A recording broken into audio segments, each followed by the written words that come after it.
I got a comment a few weeks back from a guy named Sergeant Lou Garner, retired Army, out of Fort Campbell. 20 years? He watched the mineral oil video and left me one line.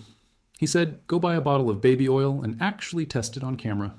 I ignored it for about a week. Then I went and bought the bottle. Because honestly, I was not sure what the answer was, and that bothered me. I have been telling you that mineral oil is the base compound in most gun oils, and Johnson's baby oil is mineral oil with fragrance added. That is on the label, Paraffinum, Liquidum, and Parfum. 2 ingredients. So the question Sergeant Garner was asking is a fair one. If the compound is the same, does the baby oil version actually perform on a rifle? I set up 4 tests on my bench. Lubrication. Does it reduce friction and keep the action cycling clean? Rust protection. Does it protect bare metal from oxidation over time? Fouling. Does it help or hurt the cleaning process? Odor. Does the fragrance carry in the field in a way that matters? I ran each test with 3 products side by side. Johnson's baby oil, $8 at Walmart. Rem Oil, $9 at the gun counter. And plain mineral oil, USP from the pharmacy. For comparison, I want to be clear about something before I get into the results. I went into this not knowing what I was going to find, and the results are not all going in the same direction. Some of them surprised me. Before I get into each test, I want to point you somewhere. Everything in this series of oil tests, including the full documented comparison, is inside the Hunter's Vault. Scan the QR code showing in the top left of your screen right now, or find the link in the description below. Now let me take you through each test one at a time. I want to walk you through my setup before the results because the methodology matters. A fair test is not just pouring one product on one rifle and calling it done. I used 3 identical bolt assemblies from the same manufacturer, same model, same run. Each one was stripped completely cleaned with isopropyl alcohol and dried before the test, starting from the same baseline on every surface.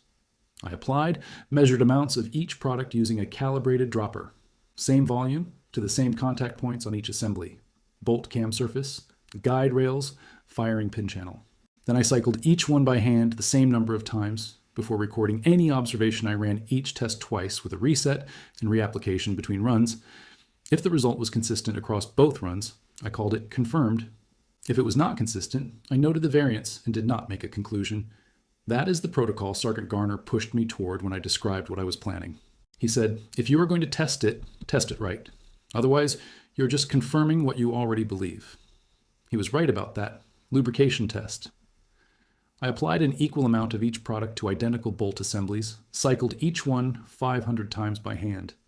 Over 2 days I was measuring felt resistance at the start of each session, and checking for any sign of gumming or residue buildup on the bearing surfaces. Baby oil performed on par with Rem oil through the full 500 cycles. The fragrance compound in the formula did not affect the lubrication behavior. The bolt cycled clean. Both products felt identical under hand pressure. Mineral oil, USP, was indistinguishable from either one. Lubrication result, baby oil works. Rust protection test. I applied each product to 3 bare steel test plates, left them in a humid environment for 72 hours. All 3 plates showed the same result. No rust formation on any surface that had oil coverage. The oil barrier worked equally well across all 3 products. 1 plate left dry as a control showed surface rust within 48 hours. Rust protection result. Baby oil works. Fouling test. This is where the results started to split. I applied each oil to a bore after a cleaning session, then ran 20 rounds through and cleaned again. Baby oil and mineral oil, USP both released. Fouling cleanly, carbon came off the patches on the first pass. With solvent, copper fouling is a different story. None of the 3 products help with copper fouling removal. That requires a dedicated copper solvent, regardless of which oil you use for lubrication. The oil does not remove copper. It only lubricates and protects. Fouling result, baby oil works for carbon. Does not address copper. Any oil has this limitation. I also want to note one thing before the odor test. The fragrance in Johnson's baby oil is not a heavy scent. It is a light cosmetic fragrance added to make the product appealing as a baby care product. When applied to metal in a thin coat, the scent is faint. Whether it matters in a hunting context depends on how close you are to a deer's nose and how much oil you're using. A rifle that has been wiped down and had excess removed does not smell like a baby, but I tested it anyway because Sergeant Garner specifically asked about it. Coming up, I get to the test result that Sergeant Garner probably already knew the answer to, and the one limitation that matters most in the field: odor test. This is the test I expected to be the most straightforward. Baby oil has a scent. Most gun oils do not. The question is how much that matters in practical hunting use. This is the one I was most uncertain about going in. Johnson's baby oil has a recognizable scent, mild cosmetic fragrance, but it is there when you open the bottle. The question is whether scent stays on the metal surface after wiping off excess. I applied the baby oil to a test plate, wiped off the excess with a clean patch, and left it at room temperature for 24 hours. After 24 hours, I held the plate a few inches from my nose. The scent was there but faint. After 48 hours, it had faded further. After 72 hours, I could not detect it without pressing my nose directly to the metal.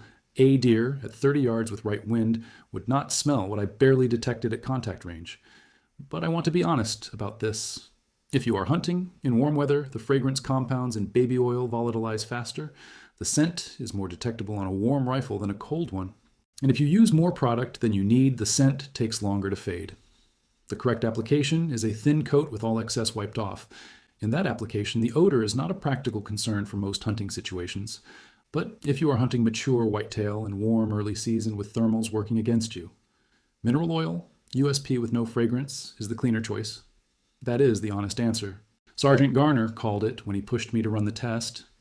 He suspected the fragrance issue was overstated. He also suspected there was a real limitation somewhere in the baby oil performance. And there is cold weather viscosity, Paraffinum. Liquidum is a medium-weight mineral oil. In standard hunting temperatures, down to about 20 degrees Fahrenheit, it performs fine.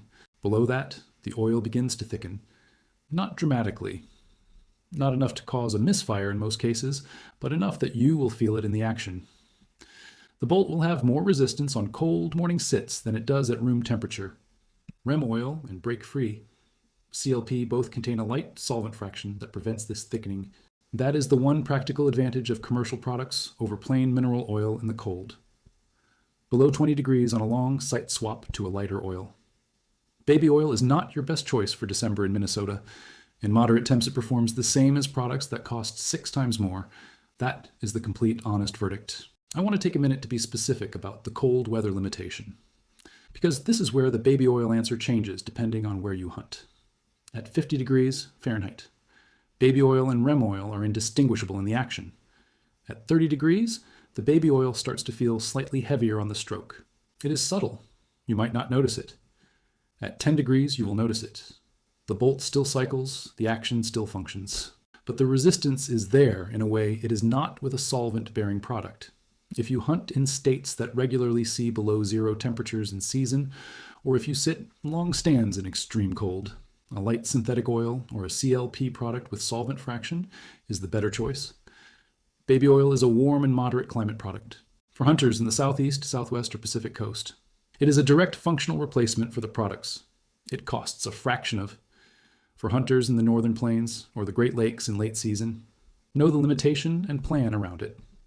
Mr. Garner hunts in Kentucky. He said the cold limitation does not affect his season, and he has been using baby oil on his bolt actions since he watched the mineral oil video. He said the results matched what he expected from his time in the Army, where mineral oil in various grades was a standard maintenance compound for small arms. That is not a claim I am making up.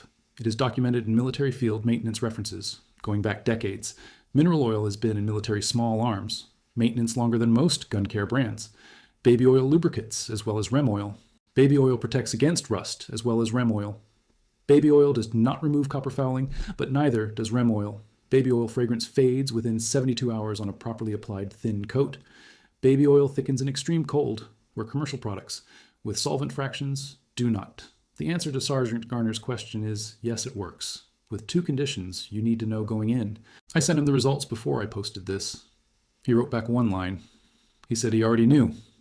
If you want to know exactly what works and what does not, every product tested, every result documented in one place. It is all inside the hunter's vault. No guesswork. Just what actually works in the field.